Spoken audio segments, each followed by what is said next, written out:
chilling scared for the video. You know what I'm saying? It's almost Christmas. I got a video for y'all coming, for Christmas. It's gonna be live. So, you know what I'm saying?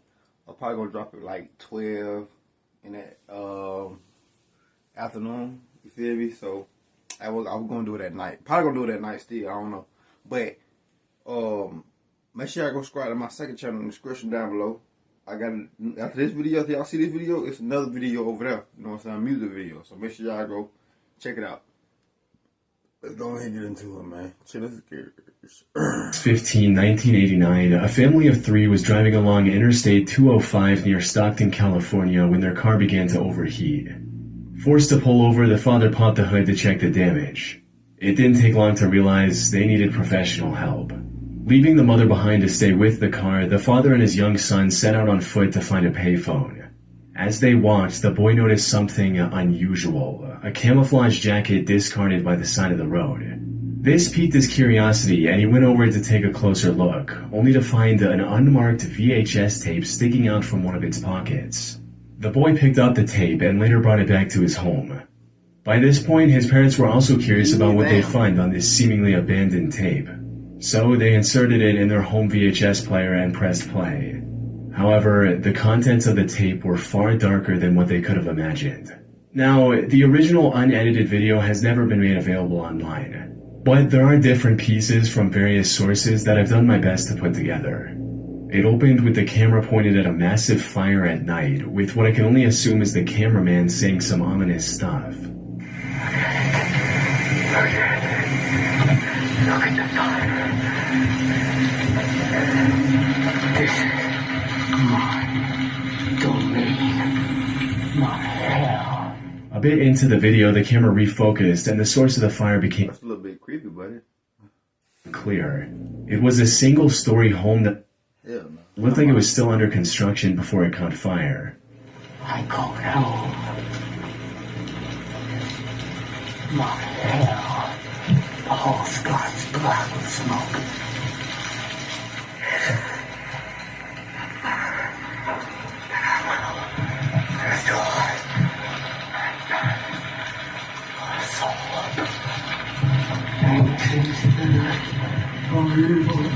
Meanwhile, the cameraman kept talking, and the longer he spoke, the more unsettling it became. Later in the video, you could also hear fire trucks arriving at the scene and the cameraman commenting on it before ending the video with a direct threat to the viewer. The fire department's trying to put it out. Why?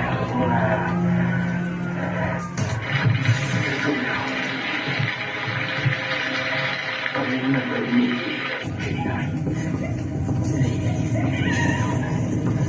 Your house is next. The tape then abruptly cut to the scene from the 1984 horror film A Nightmare on Elm Street. What the fuck? It wasn't clear if the fire video was taped on top of the movie or if this was a deliberate edit. However, one thing was clear. The frightening video was filmed by the person who set the house on fire. The family handed over the tape to the police and told them exactly where and how they found it. Detectives went back to the location, and sure enough, the family's story checked out. The jacket was still there. But the detectives also found many other items near the jacket, including a wooden pestle, a glove, a cassette of metal music, and a ceramic skull. They also watched the video itself, and it was unlike anything they had seen before. I've never run across anything as eerie as this tape. Frightened me, as a matter of fact. I thought about it that night when I went to bed. Unfortunately, the poor filming conditions and shaky nature of the footage prevented them from extracting any meaningful clues about the location of this fire.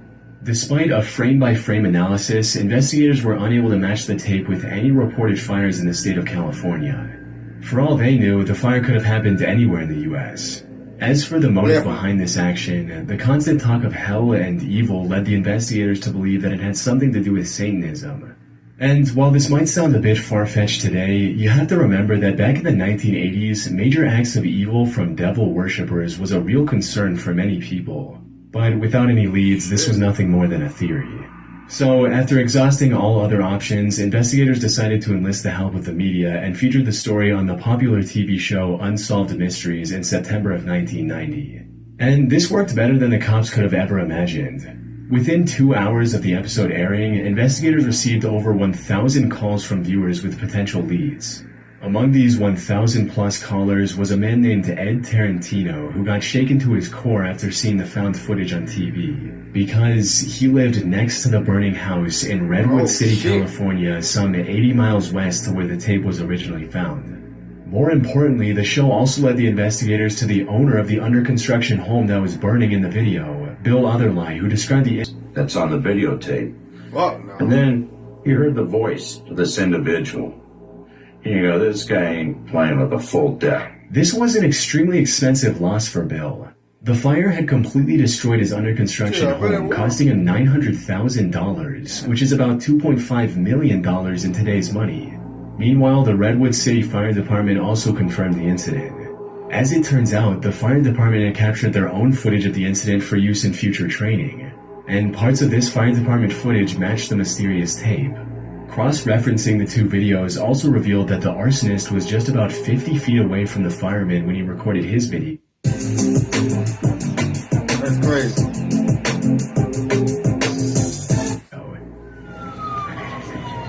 The fire department's trying to put it out.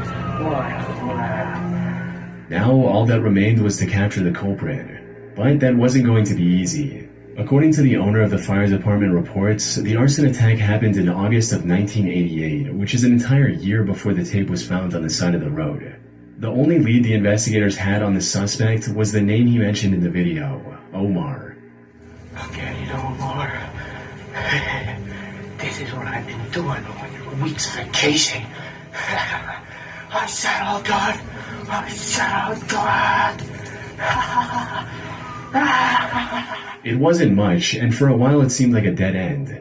That is, until the police received a new tip from Doris Lance, another person who saw the Unsolved Mysteries episode on TV. She suspected that the Omar mentioned in the video Look like he's him.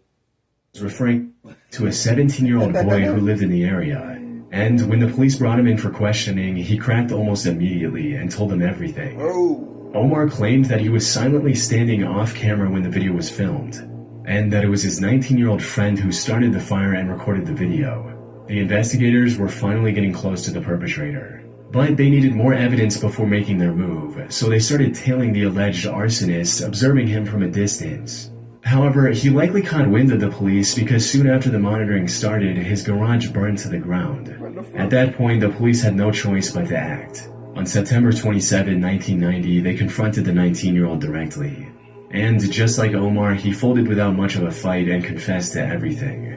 One thing I should point out is that the authorities never publicly revealed the identities of the two boys, so I'll call the arsonist John for the sake of convenience.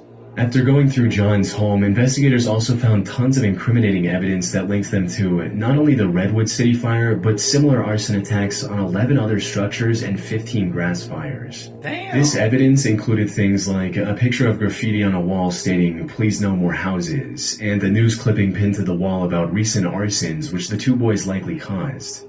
But that wasn't all. In the burned-down garage, they discovered bloodied knives and mutilated animal parts. They also found tapes containing disturbing footage of John dressing up as a satanic vampire and threatening a humanoid sculpture with a knife. How you doing, Father? I hope you're starving. Clips showed the two boys goofing around in an open field. And now, to finish. It's likely the boys were furious about the changes and decided to take matters into their own hands by torching under-construction homes to stop the developments. This would also explain the eerie graffiti I mentioned earlier. However, since both of them were minors when they started those fires, they were tried as juveniles despite the severity of their crimes. Omar was sent to juvenile detention, while John was deemed mentally unwell and was admitted to a mental institute. What happened to the two after that, we don't know. I've seen some claims that John was released from the mental institute and died in a car accident in 2017. And while there's no direct evidence to back this claim, I did find a news report of a hit and run in Redwood City from January of 2017. The victim of this incident was 45 years old, which aligns perfectly with the age John would have been in 2017. But if this is completely unrelated and John is still alive, I seriously doubt he'd reveal himself now just to satisfy the curiosity of randoms on the internet. As for the tape itself, it's still unclear how it found its way on the side of the interstate.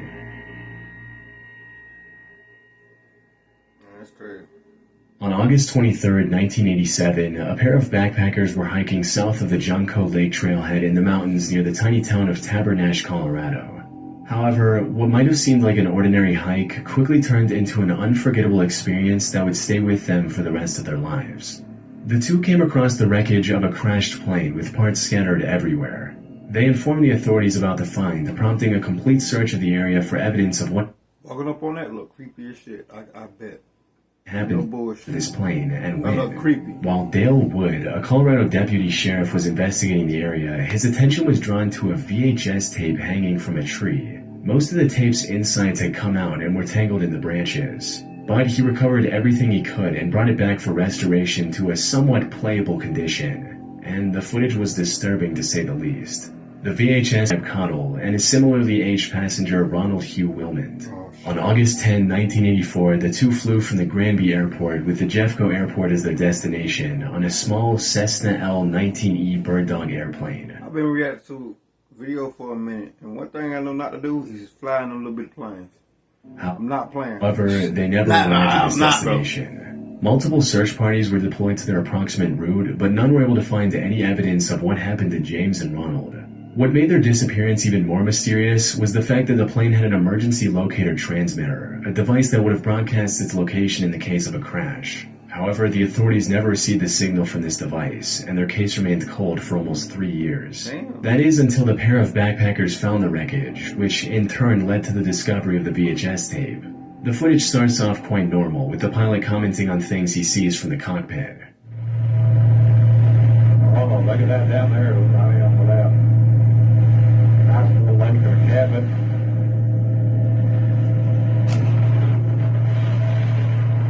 Those big trees down there.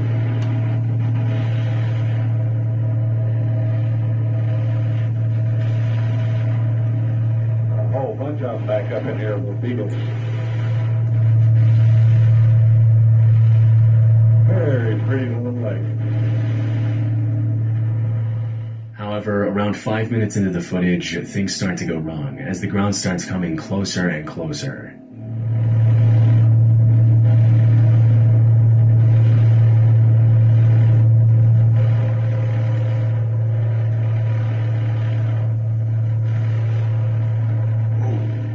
Experts analyzed this footage to find out what went wrong, and apparently the pilot failed to account for density altitude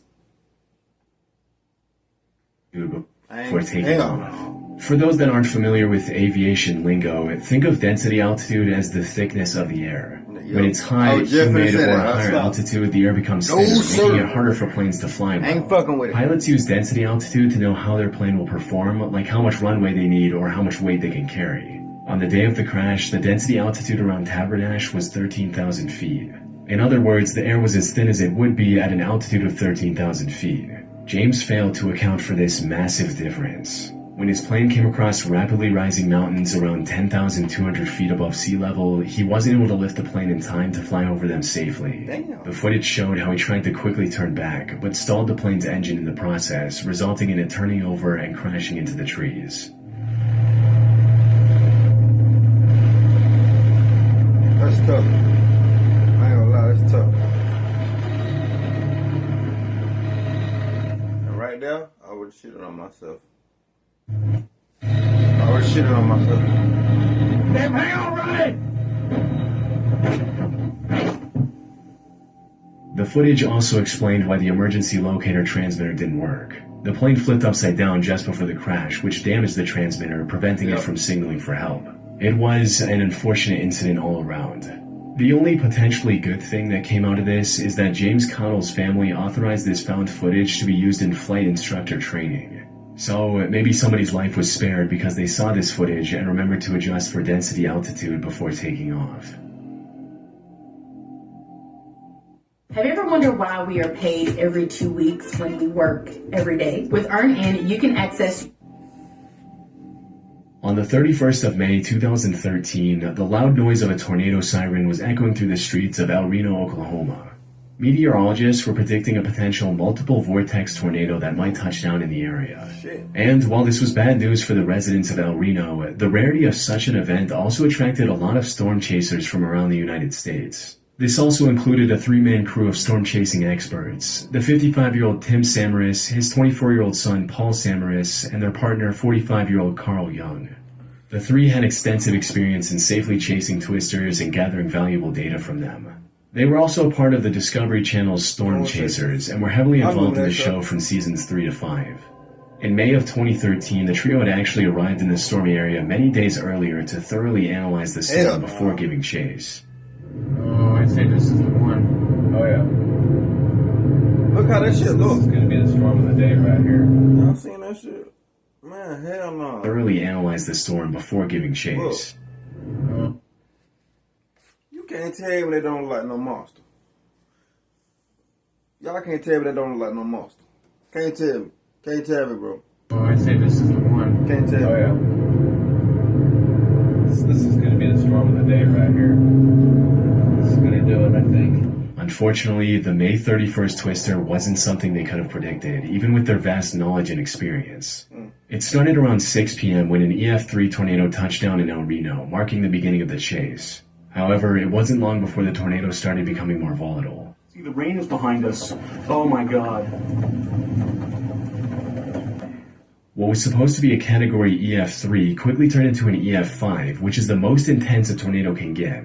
But even the title of EF5 cannot fully demonstrate the terrifying scale of this particular twister. By the time it stopped growing, the El Reno tornado had a radius of 2.6 miles, the largest in recorded history. It also had a wind speed of 313 miles per hour, Hell no.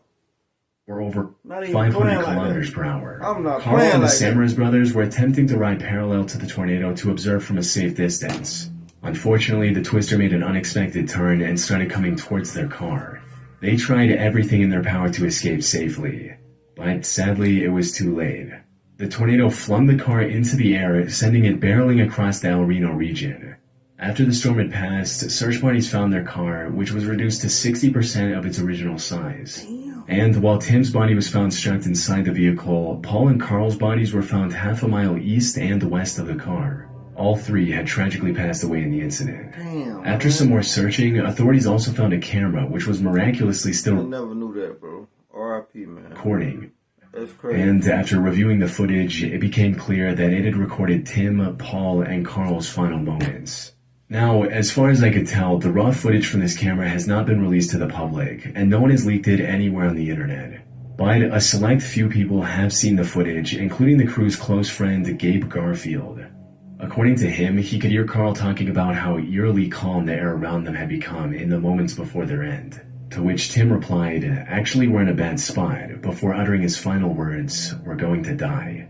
To this day, the story of Tim, Paul, and Carl serves as a stark warning to aspiring storm chasers, highlighting the immense danger of their pursuit. Even a team of industry-leading veterans couldn't withstand the unpredictable fury of a twister.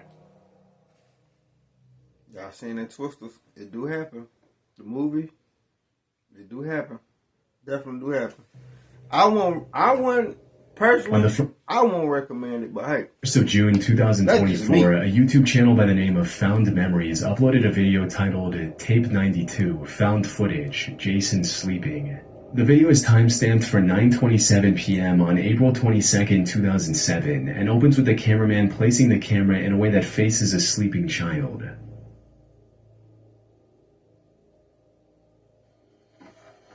What the fuck? 2007.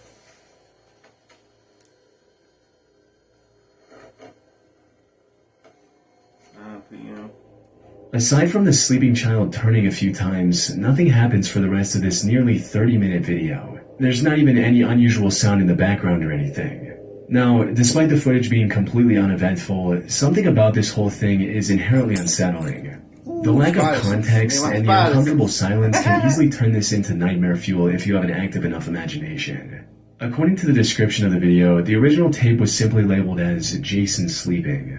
The uploader also gave an explanation for where they found the footage, stating, "Found in a box full of abandoned camcorder videos, uploading to archive the footage. Perhaps one day someone connected to the video will see it and appreciate it."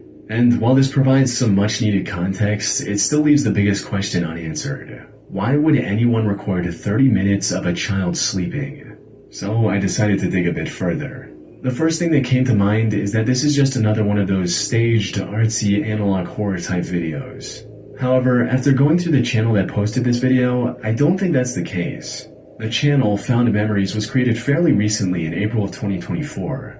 The About section of the channel reads, "Uploading media I've found to archive, and maybe one day the original owners will find it and appreciate it. I've acquired thousands of videotapes and media over the years from various places, pawn shops, private sellers, auctions, and thrift stores to name a few.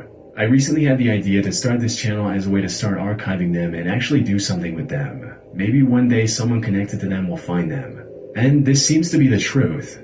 At the time of writing, this channel has uploaded over 180 different videos, and almost all of them are extremely unique in some way. From children opening their Christmas presents in 1991 to a whole wedding. However, almost none of these random videos are creepy or scary, with the sole exception of Jason sleeping. I highly doubt the owner of this channel filmed or acquired hundreds. I don't know where it said though, but I want to find that video footage of me when I was little. Me as a kid. Like, I know it's a video footage my family got. It's me as a kid. Of random tapes just to sneak in one obscure at a family video. reunion. So they're likely telling the truth about finding the tape. But if it's not an artsy horror flick, what is it? Now, while it might be easy to drum up some creepy stalker story, the real explanation might be a lot simpler. More specifically, this was likely recorded by a parent who wanted to observe the sleeping patterns of their child. Maybe to see if they sleepwalk or talk during their sleep. Many comments under the video also agree with this explanation, with one commenter even providing a personal anecdote to validate this theory, stating, "I'm sure they recorded to catch him sleepwalking or talking. When I was 9, I woke up in my mom's closet. My mom about had a heart attack when she opened the door and asked me why I was there. I said, I don't know. She thought I was lying, so one night she videotaped me. But I didn't do it. It was a one-time thing for me." 9 times out of 10, there's really no creepy reason parents record kids. Not saying it doesn't happen now, but just way less likely. But at the end of the day, we really don't know and can't know the motives of this unnerving found footage. Maybe the channel owner's wish will come true one day. I knew that was gonna happen. I know. Oh, wow. The first time I saw Spark, I thought it was a Commercial. In August of 2021, YouTuber Rich Aloha was filming one of his signature diving videos in a pool under a waterfall in Foster Falls State Park, Tennessee. He was excited to jump in the water in hopes of finding some treasure like a drone or an iPhone. But what he uncovered instead was a lot more disturbing. After looking around on the lake floor for some time, he saw something unusual sticking out of the ground, which turned out to be a GoPro camera. The GoPro had clearly been in there for a while, plus the outer shell had massive cracks, which allowed water to get in and fry every electronic component. But before Rich threw the broken GoPro away, he decided to remove its SD card and plug it in, just in case it somehow survived the months underwater. And to his surprise, it was actually fully functional and had the footage of the adventures of a young man. This turned out to be 22-year-old Richard Ragland, who tragically lost his life 2 years earlier, drowning while swimming beneath that very waterfall. In fact, the footage Rich uncovered had Richard's final moments in water. We can actually see him getting visibly exhausted and struggling to stay afloat near the end. The camera likely recorded his final breaths as well. However, from my research, the complete footage isn't available anywhere online, and even if it was, it wouldn't be something I could show here on YouTube. Rich likely never released the complete recording out of respect for Richard and his family, which I fully understand. And while the death of such an upbeat young man is sad, at least his family got to see his... Personally, I ain't going swimming with a lot of black people. There gotta be some white people there. Personally, nigga. Last happy moments on this planet, thanks to Rich finding the footage. Y'all niggas do not know how to swim for real. Come on. On the 30th of September 2019 at 4:06 p.m., the police in Anchorage, Alaska received a call from a woman claiming to have found evidence of a horrific crime.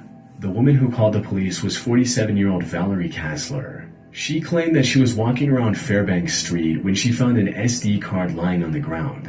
She picked it up and saw the words "Homicide at Midtown Marriott" written on it and thought that it might be the title of some obscure horror movie. However, nothing could have prepared her for the horrifying content that came up when she plugged in the card to view its contents.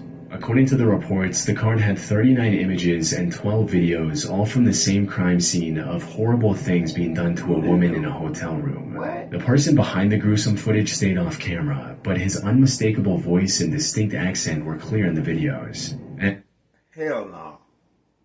while these videos were never released to the public, the person recording them would have sounded something like this.